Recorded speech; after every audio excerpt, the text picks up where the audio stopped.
দোকানের টিন কেটে চুরির ঘটনায় চাঞ্চল্য ছড়িয়ে পড়ল মাথাভাঙ্গা ১ নং ব্লকের পচাগড় গ্রাম পঞ্চায়েতের বেলতলা বাজার এলাকায়। জানা গেছে এদিন একটি টোটো রিপেয়ারিং এর দোকানে এই চুরির ঘটনাটি ঘটে।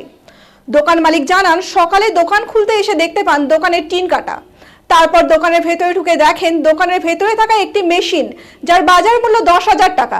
পাশাপাশি এদিনের এই চুরির ঘটনায় তিনি মাথাভাঙ্গা থানায় লিখিত অভিযোগ জানাবেন বলেও জানান। চুরির ঘটনার খবর পেয়ে ঘটনাস্থলে আসে মাথাভাঙ্গা থানার পুলিশ।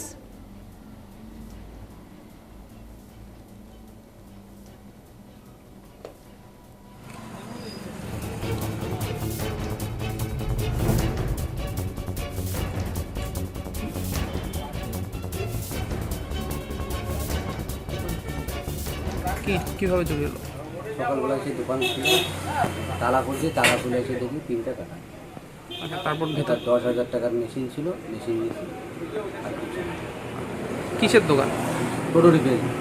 মেশিনটা কিসের ছিল? ঢালাই মেশিন। ঢালাই মেশিন। আর কতদিন আগে দোকান করা? ১ বছর। এর আগেও কি এরকম কোনো চুরি ঘটনা ঘটেছে এখানে? না, মানে এই প্রথম? মানে এই এর আগে হয়েছে কাপড়ের দোকান। মানে এই এলাকায় কোনো সিসি ক্যামেরা বা কিছু? না, কিছু না। মানে পুলিশ প্রশাসনের কাছে কি সিসি ক্যামেরা বা পুলিশের ব্যবস্থা থাকলে তো ভালোই হয়। আচ্ছা, তাহলে এরকমটা হয়তো হতো না।